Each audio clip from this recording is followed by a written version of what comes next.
मुंशी प्रेमचंद जी की महान उपन्यास मानसरोवर, जो कि जीवंत कहानियों का संग्रह है, उसकी अगली मोती है शांति।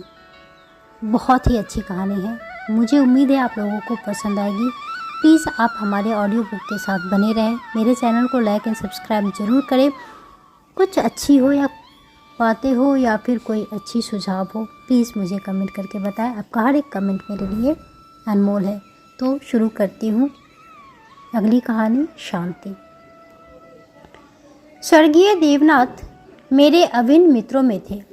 आज भी जब उनकी याद आ जाती है तो वह रंगरेलियां आंखों में फिर जाती है और कहीं एकांत में जाकर जरा देर रो लेता हूँ। हमारे और उनके बीच में 200-250 मील का अंतर था। मैं लखनऊ में था, वह दिल्ली में, लेकिन ऐसा शायद ही कोई महीना जाता हो कि हम आपस में न मिल जाते हों। वह स्वच्छंद प्रकृति के विनोद प्रिय, सहृदय, उदार और मित्रों पर प्राण देने वाले आदमी थे। उन्होंने अपने और पराये में कभी भेद न किया। संसार क्या है और यहाँ लौकिक व्यवहार का कैसे निर्वाह होता है, यह उस व्यक्ति ने कभी न जाना और न जाने की चेष्टा की। उनके जीवन में ऐसे कई अवसर आए जब उन्हें आगे के लिए होशियार हो जाना चाहिए था। मित्रों ने उनकी निष्कपटता से अनुचित लाभ उठाया और कई बार उन्हें लज्जित भी होना पड़ा, लेकिन उस आदमी ने जीवन से कोई सबक न लेने की कसम खा ली थी। उनके व्यवहार ज्यों के त्यों रहे। जैसे भोलानाथ जिए वैसे ही भोलानाथ मरे। जिस दुनिया में वह रहते थे वह निराली दुनिया थी, जिसमें संदेह, चालाकी और कपट के लिए स्थान न था। सब अपने थे, कोई गैर न था। मैंने बार बार उन्हें सचेत करना चाहा, पर इसका परिणाम आशा के विरुद्ध हुआ। जीवन के सपनों को भंग करने में उन्हें हार्दिक वेदना होती थी। मुझे कभी कभी चिंता होती थी कि उन्होंने हाथ बंद न किया तो नतीजा क्या होगा, लेकिन विडंबना यह थी कि उनकी स्त्री गोपा भी कुछ उसी सांचे में ढली हुई थी। हमारी देवियों में जो एक चातुरी होती है, जो सदैव ऐसे उड़ाऊ पुरुषों की असावधानियों पर ब्रेक का काम करती है, उसे वह वंचित थी। यहाँ तक कि वस्त्राभूषण में भी उसे विशेष रुचि न थी। अतएव जब मुझे देवनाथ के स्वर्गारोहण का समाचार मिला और मैं भागा हुआ दिल्ली गया, तो घर में बर्तन भांडे और मकान के सिवा और कोई संपत्ति न थी। और अभी उनकी उम्र ही क्या थी जो संचय की चिंता करते। 40 भी तो पूरे न हुए थे। यूँ तो लड़कपन उनके स्वभाव में ही था, लेकिन इस उम्र में प्रायः सभी लोग कुछ बेफिक्र रहते हैं। पहले एक लड़की हुई थी, इसके बाद 2 लड़के हुए। दोनों लड़के तो बचपन में ही दगा दे गए थे। लड़की बच रही थी और यही इस नाटक का सबसे करुण दृश्य था। जिस तरह का इनका जीवन था, उसके देखते ही इस छोटे से परिवार के लिए 200 रुपये महीने की ज़रूरत थी। 2-3 साल में लड़की का विवाह भी करना होगा। कैसे क्या होगा, मेरी बुद्धि कुछ काम न करती थी। इस अवसर पर मुझे यह बहुमूल्य अनुभव हुआ कि जो लोग सेवा भाव रखते हैं और जो स्वार्थ सिद्धि को जीवन का लक्ष्य नहीं बनाते, उनके परिवार को आड़ देने वाला की कमी नहीं रहती।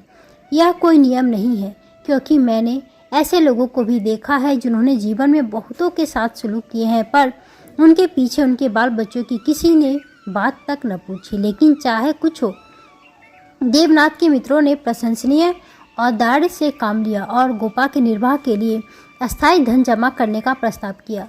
2 सज्जन जो रणवे थे उससे विवाह करने को तैयार थे, किंतु गोपा ने भी उसे स्वाभिमान का परिचय दिया, जो हमारी देवियों का जौहर है, और इस प्रस्ताव को अस्वीकार कर दिया। मकान बहुत बड़ा था, उसका एक भाग किराए पर उठा दिया। इस तरह उसको 50 माहवार मिलने लगा।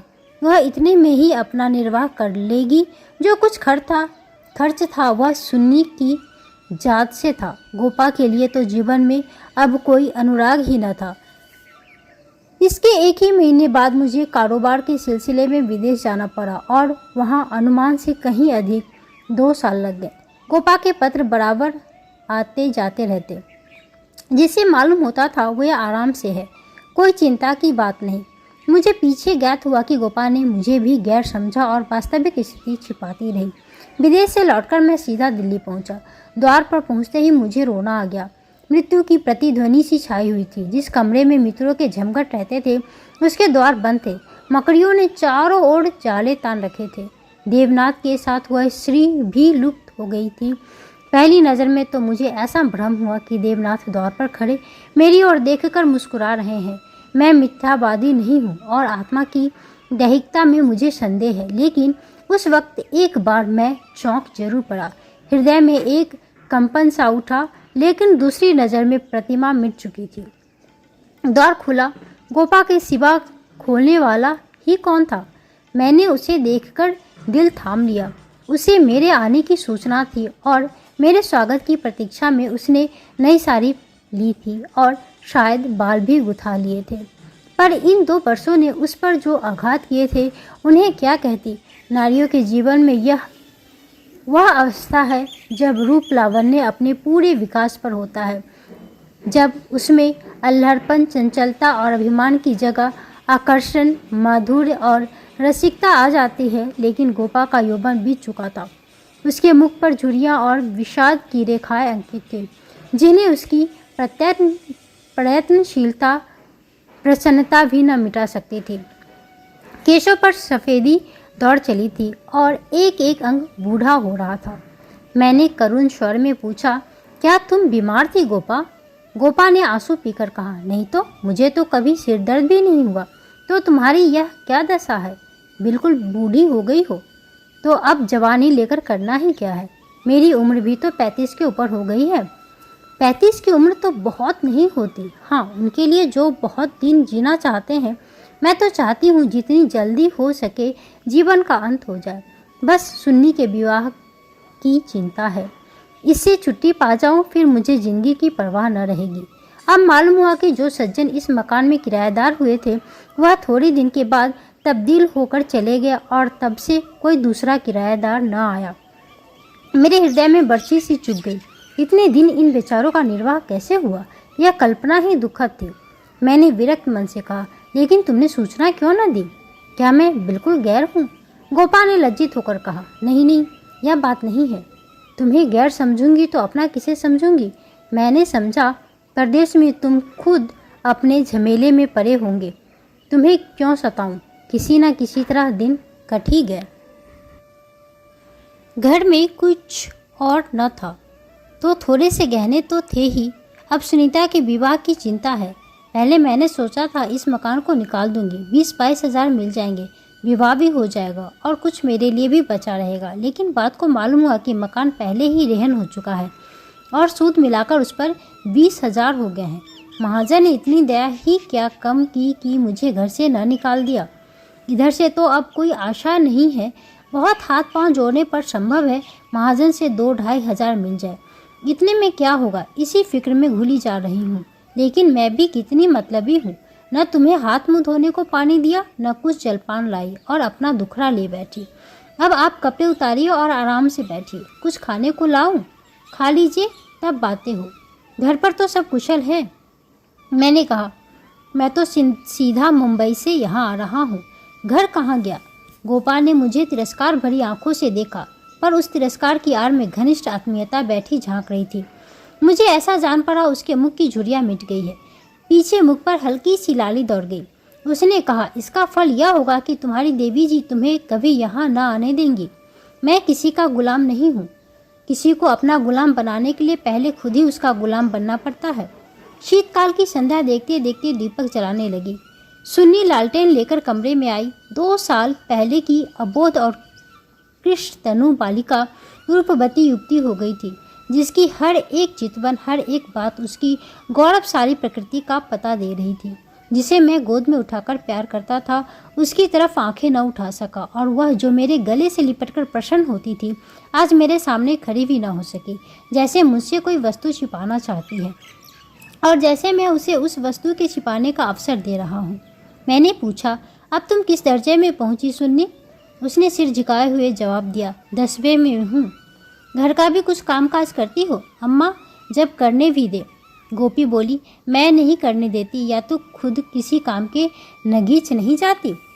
सुन्नी मुंह फेरकर हंसती हुई चली गई। माँ की दुलारी लड़की थी। जिस दिन वह गृहस्थी का काम करती उस दिन शायद गोपा रो रो कर आंखें फोड़ लेती। वह खुद लड़की को कोई काम न करने देती थी, मगर सबसे शिकायत करती थी कि वह कोई काम नहीं करती। यह शिकायत भी उसके प्यार का ही एक करिश्मा था। हमारी मर्यादा हमारे बाद भी जीवित रहती है। मैं भोजन करके लेटा तो गोपा ने फिर सुन्नी के विवाह की तैयारियों की चर्चा छेड़ दी। इसके सिवा इसके पास बात ही क्या थी। लड़के तो बहुत मिलते हैं, लेकिन कुछ हैसियत भी तो हो। लड़की को यह सोचने का अवसर क्यों मिले कि दादा होते तो शायद मेरे लिए इससे अच्छा घर वर ढूंढते। फिर गोपा ने डरते डरते लाला मदारी लाल के लड़के का जिक्र किया। मैंने चकित होकर उसकी और देखा। लाला मदारी लाल पहले इंजीनियर थे, अब पेंशन पाते थे। लाखों रुपए जमा कर लिए थे, पर अब तक उनके लोभ की प्यास न बुझी थी। गोपा ने घर भी वह छाटा जहाँ उसकी रसाई कठिन थी। मैंने आपत्ति की, मदारी लाल तो बड़ा ही दुर्जन मनुष्य है। गोपा ने दांतों तले जीभ दबाकर कहा, अरे नहीं भैया, तुमने उन्हें पहचाना न होगा। मेरे ऊपर बड़े दयालु हैं, कभी कभी आकर कुशल समाचार पूछ जाते हैं। लड़का ऐसा होनहार है, मैं तुमसे क्या कहूँ। फिर उनके यहाँ कमी किस बात की है। यह ठीक है कि वह खूब रिश्वत लेते थे, लेकिन यहाँ धर्मात्मा कौन है? कौन अवसर पाकर जाने देता है? मदारी लाल ने तो यहाँ तक कह दिया है कि वह मुझसे दहेज नहीं चाहते, केवल कन्या चाहते हैं। सुन्नी उनके मन में बैठ गई है।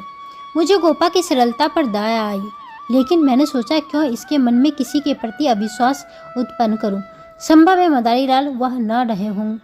चिंता की भावनाएं बदलती भी रहती है, चित्त की भावनाएं बदलती भी रहती है। मैंने अर्ध सहमत होकर कहा, मगर यह तो सोचो, उनमें और तुम में कितना अंतर है। तुम शायद अपना सर्वस्व अर्पण करने के बाद भी उनका मुंह सीधा न कर सको। लेकिन गोपा के मन में बात जम गई थी। सुन्नी को वह ऐसे घर में ब्याहना चाहती थी जहां वह रानी बनकर रहे। दूसरे दिन प्रातःकाल मैं मदारी लाल के पास गया। उनसे मेरी जो बातचीत हुई उसने मुझसे मुग्ध कर दिया। किसी समय वह लोभी रहे होंगे, इस समय तो मैंने उन्हें बहुत ही सहृदय, उदार और विनयशील पाया।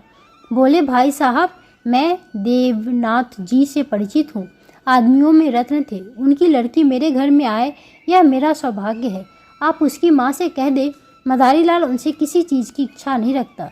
ईश्वर का दिया हुआ मेरे घर में सब कुछ है। मैं उन्हें जेरवार नहीं करना चाहता। मेरे दिल का बोझ उतर गया।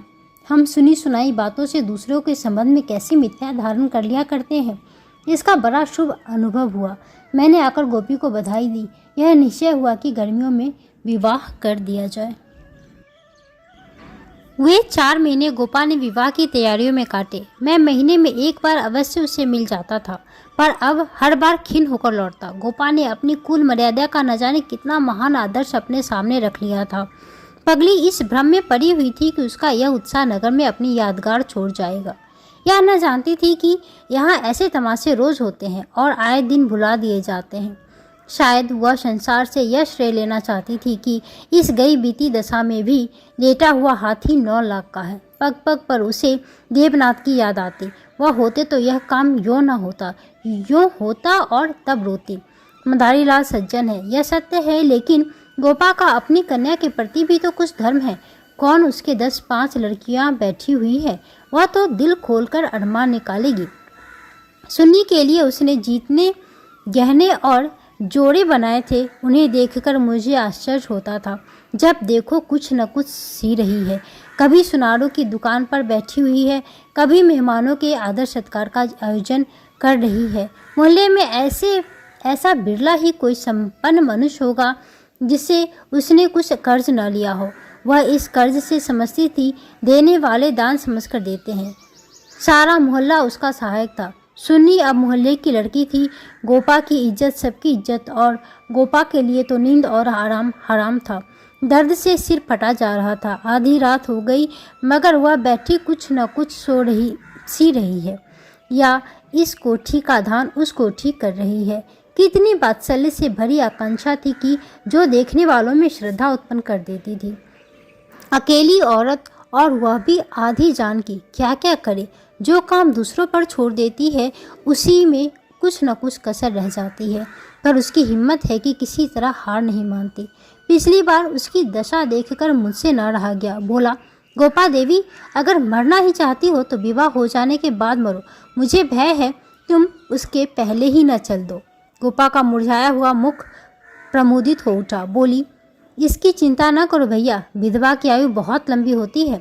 तुमने सुना नहीं, रान मरे न खंडहर ढहे। लेकिन मेरी यही कामना है कि सुन्नी का ठिकाना लगाकर मैं भी चल दूं। अब और जीकर क्या करूंगी, सोचो क्या करूं। अगर किसी तरह का विघ्न पड़ जाए तो इसकी बदनामी होगी। इन 4 महीनों में मुश्किल से घंटा भर सोती होंगी। नींद नहीं आती, पर मेरा चित्त प्रसन्न है। मैं मरूं या जीऊं, मुझे यह संतोष तो होगा कि सुन्नी के लिए उसका बाप जो कर सकता था वह मैंने कर दिया। मदारी लाल ने अपनी सज्जनता दिखाई तो मुझे भी अपनी नाक रखनी ही है। एक देवी ने आकर कहा, बहन जरा चलकर देख लो चाशनी ठीक हो गई है या नहीं। गोपा उसके साथ चाशनी की परीक्षा करने गई और एक क्षण के बाद आकर बोली, जी चाहता है सर पीट लूं। तुमसे जरा बात करने लगी, उधर चाशनी इतनी कड़ी हो गई कि लड्डू दांतों से लड़ेंगे। किससे क्या कहूँ, मैंने चिढ़कर कहा, तुम व्यर्थ का झंझट कर रही हो। क्यों नहीं किसी हलवाई को बुलाकर मिठाइयों का ठेका दे देती हो। फिर तुम्हारे यहाँ मेहमान ही कितने आएंगे जिनके लिए यह तुम्हार बांध रही हो। 10-5 की मिठाई उनके लिए बहुत होगी। गोपा ने व्यथित नेत्रों से मेरी ओर देखा। मेरी यह आलोचना उसे बुरी लगी। उन दिनों उसे बात बात पर क्रोध आ जाता था। बोली, भैया तुम यह बातें ना समझोगे। तुम्हें ना माँ बनने का अवसर मिला न पत्नी बनने का। सुन्नी के पिता का कितना नाम था, कितने आदमी उनके दम से जीते थे। क्या यह तुम नहीं जानते? वह पगड़ी मेरे ही सर तो बंधी है। तुम्हें विश्वास ना आएगा, नास्तिक जो ठहरे, पर मैं तो उन्हें सदैव अपने अंदर बैठा हुआ पाती हूँ। जो कुछ कर रहे हैं वह कर रहे हैं। मैं मंद बुद्धि स्त्री भला अकेले कैसे संभाल पाती। वही मेरे सहायक है, वही मेरे प्रकाश है। यह समझ लो कि यह देह मेरी है, पर इसके अंदर जो आत्मा है वह उनकी है। जो कुछ हो रहा है उनके पुण्य आदेश से हो रहा है। तुम उनके मित्र हो, तुमने अपने सैकड़ों रुपए खर्च किए और इतना हैरान हो रहे हो। मैं तो उनकी सहगामिनी हूँ, लेकिन मैं परलोक में भी मैं अपना सा मुँह लेकर रह गया। जून में विवाह हो गया। गोपा ने बहुत कुछ दिया और हैसियत से बहुत ज़्यादा दिया, लेकिन फिर भी उसे संतोष न था। आज सुन्नी के पिता होते तो न जाने क्या क्या करते। बराबर रोती रही। जाड़ों में फिर दिल्ली गया। मैंने समझा था अब गोपा सुखी होगी। लड़की का घर और वर दोनों आदर्श है। गोपा को इसके सिवा और क्या चाहिए, लेकिन सुख उसके भाग में ही न था। मैं अभी कपड़े भी न उतारने पाया था कि उसने अपना दुखड़ा शुरू कर दिया। भैया घर द्वार सब अच्छा है, सास ससुर भी अच्छे हैं, लेकिन जमाई निकम्मा निकला। सुन्नी बेचारी रो रो कर दिन काट रही है। तुम उसे देखो तो पहचान न सको, उसकी परछाई मात्र रह गई है। अभी कई दिन हुए आई हुई थी। उसकी दशा देखकर छाती फटती थी, जैसे जीवन में अपने पद खो बैठी हो।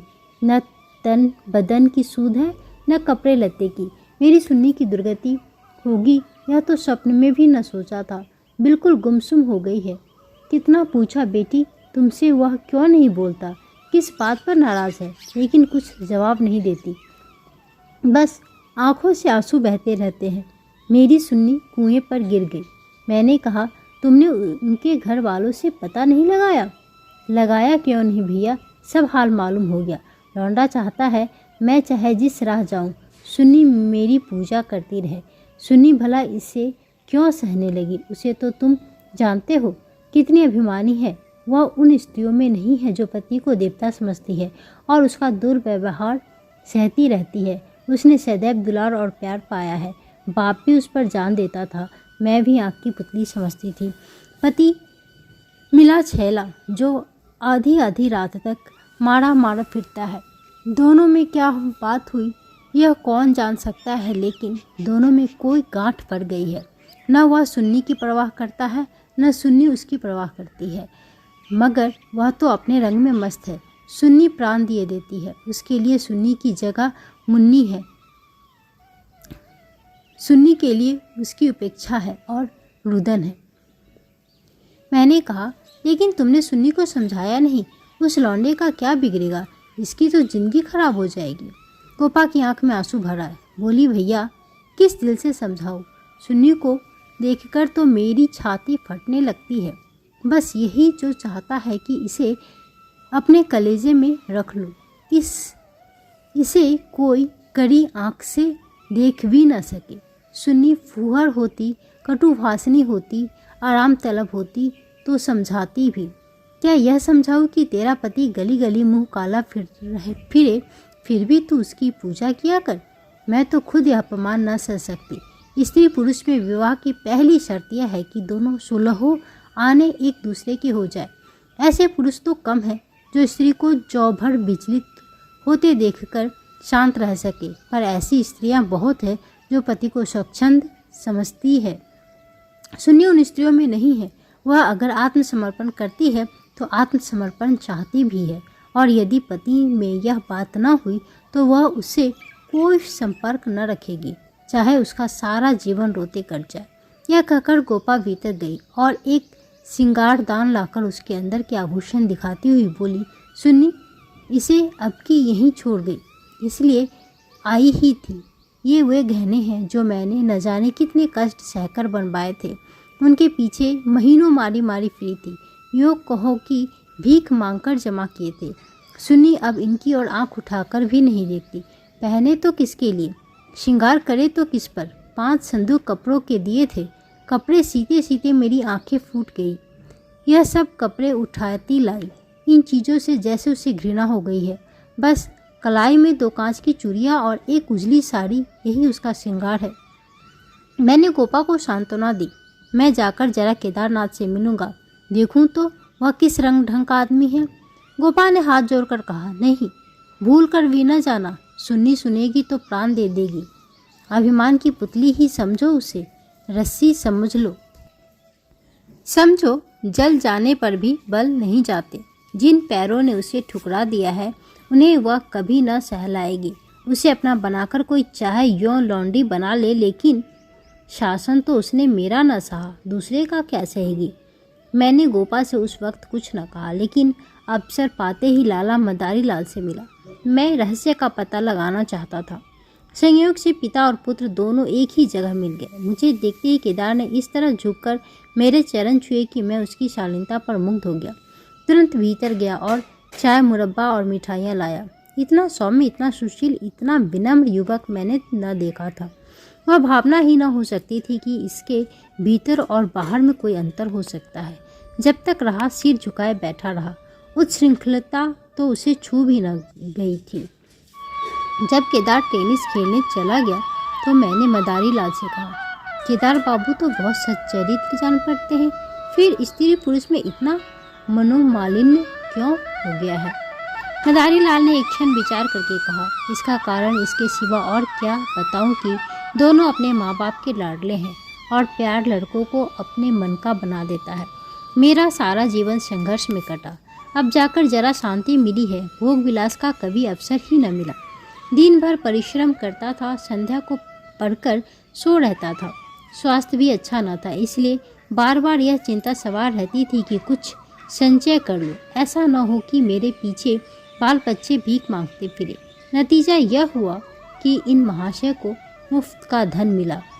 सनक सवार हो गई, शराब उड़ने लगी, फिर ड्रामा खेलने का शौक हुआ। धन की कमी थी ही नहीं, उस पर माँ बाप के अकेले। इसकी प्रसन्नता ही हमारे जीवन का स्वर्ग थी। पढ़ना लिखना तो दूर रहा, विलास की इच्छा बढ़ती गई। रंग और गहरा हुआ, अपने जीवन का ड्रामा खेलने लगे। मैंने यह रंग देखा तो मुझे चिंता हुई। सोचा ब्याह कर दूं, ठीक हो जाएगा। गोपा देवी का पैगाम आया तो मैंने तुरंत स्वीकार कर लिया।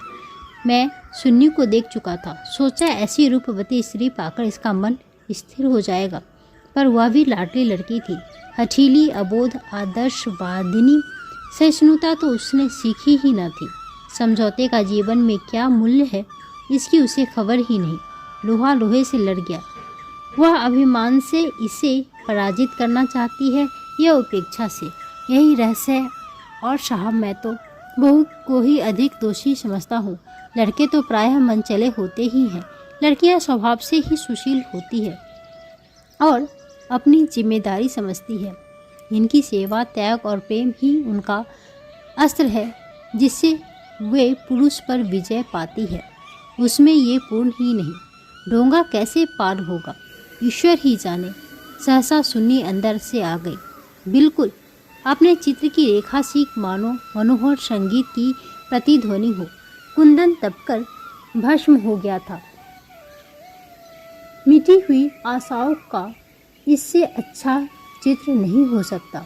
उलाहना देती हुई बोली, आप न जाने कब से बैठे हुए हैं, मुझे खबर तक नहीं, और शायद आप बाहर ही बाहर चले भी जाते। मैंने आंसुओं के वेग को रोकते हुए कहा, नहीं सुन्नी, यह कैसे हो सकता था? तुम्हारे पास आ ही रहा था कि तुम स्वयं आ गई। मदारीलाल कमरे से बाहर अपनी कार की सफाई कराने लगे। शायद मुझे सुन्नी से बातचीत करने का अवसर देना चाहते थे। सुन्नी ने पूछा, अम्मा तो अच्छी तरह से है? हाँ, अच्छी है। तुमने अपनी यह क्या गत बना रखी है? मैं तो बहुत अच्छी तरह से हूँ। यह बात क्या है? तुम लोगों में यह क्या अनबन है? गोपा देवी प्राण दिए डालती है, तुम खुद मरने की तैयारी कर रही हो। कुछ तो विचार से काम लो। सुन्नी के माथे पर बल पड़ गए। आपने नाहक यह विषय छेड़ दिया चाचा जी। मैंने तो यह सोचकर अपने मन को समझा लिया कि मैं अभागिन हूँ। बस इसका निवारण मेरे बूते से बाहर है। मैं उस जीवन से मृत्यु को कहीं अच्छा समझती हूँ जहाँ अपनी कदर न हो। मैं व्रत के बदले में व्रत चाहती हूँ। जीवन का कोई दूसरा रूप मेरी समझ में नहीं आता। इस विषय में किसी तरह का समझौता करना मेरे लिए असंभव है। नतीजे की मैं परवाह नहीं करती, लेकिन नहीं चाचा जी, इस विषय में अब कुछ नहीं कहिए, नहीं तो मैं चली जाऊंगी। आखिर सोचो तो, मैं सब सोच चुकी हूँ और तय कर चुकी हूँ।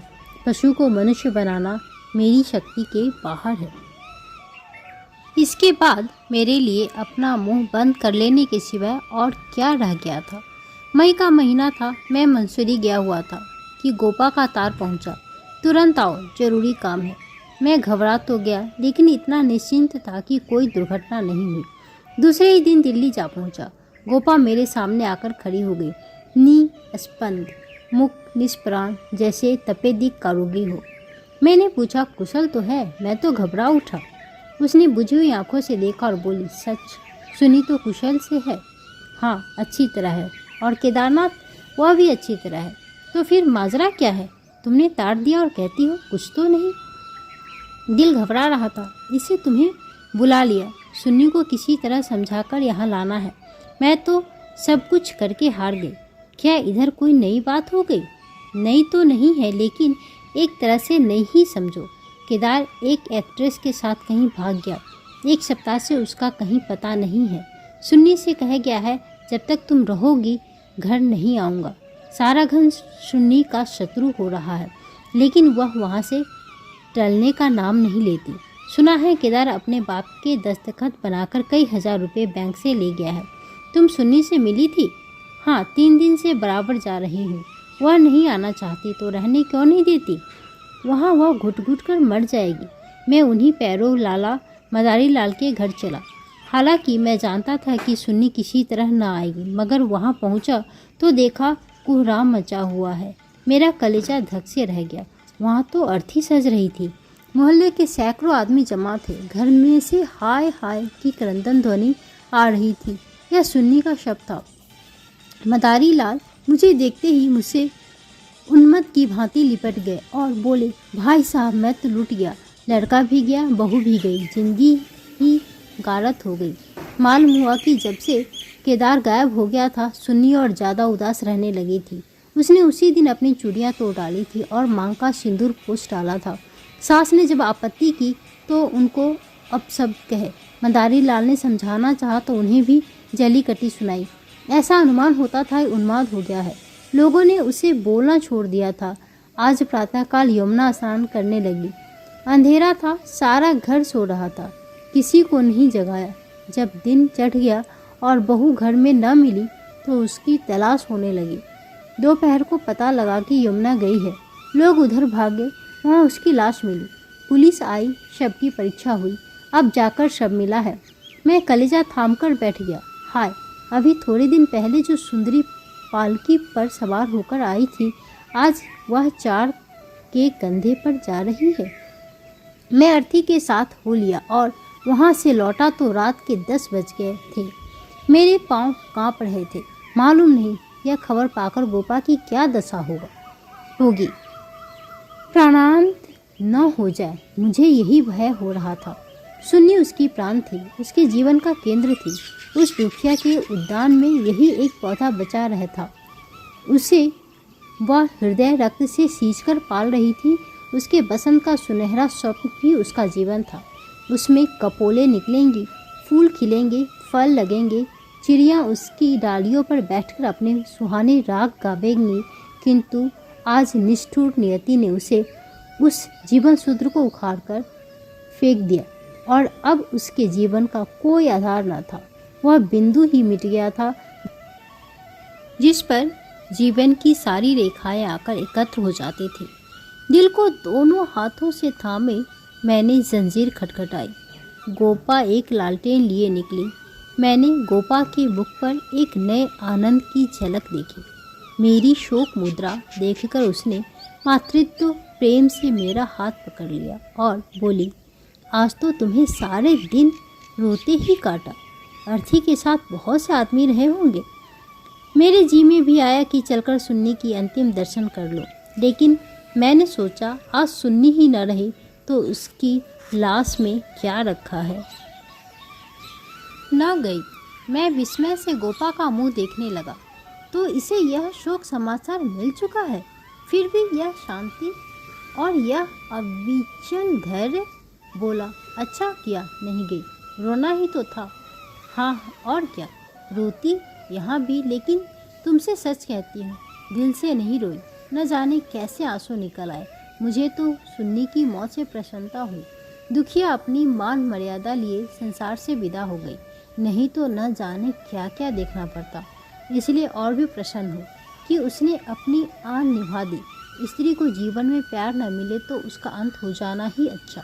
तुमने सुन्नी की मुद्रा देखी थी? लोग कहते हैं ऐसा जान पड़ता था मुस्कुरा रही है। मेरी सुन्नी सचमुच देवी थी। भैया, आदमी इसलिए थोड़ी ही जीना चाहता है कि रोता रहे।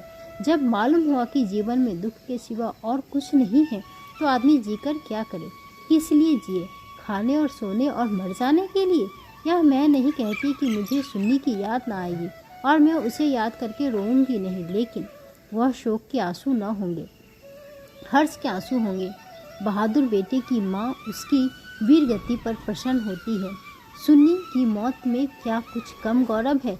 और चाहे सारा संसार उसकी निंदा करे, उसकी माता उसकी सराहना ही करेगी। उसकी आत्मा से यह आनंद भी छीन लो। लेकिन अब रात ज़्यादा हो गई है, ऊपर जाकर सो रहो। मैंने तुम्हारी चारपाई बिछा दी है, मगर देखो अकेले परे परे रोना नहीं। सुन्नी ने वही किया जो उसे करना चाहिए था। उसके पिता होते तो आज सुन्नी की प्रतिमा बनाकर पूजते। मैं ऊपर जाकर लेटा तो मेरे दिल का बोझ बहुत हल्का हो गया था, किंतु रह रहकर यह संदेह हो जाता था कि गोपा की यह शांति उसकी अपार व्यथा का ही रूप तो नहीं है। ये थी बहुत ही दुखद कहानी जो मुंशी प्रेमचंद जी ने अपने शब्दों में कलम की धार से लिखा था। उम्मीद है आप लोगों को पसंद आई होगी। मैं तो पढ़ते पढ़ते पता नहीं कितनी बार मेरी आँखें नम हुई। आप भी इसे सुनिए। पसंद आया तो प्लीज़ कमेंट कीजिए और मेरे चैनल को लाइक एंड सब्सक्राइब जरूर कीजिए। मिलती हूँ अगली कहानी के साथ। मानसरोवर में बहुत सारे मोती भरे पड़े हैं। तब तक के लिए जय जय सिया राम।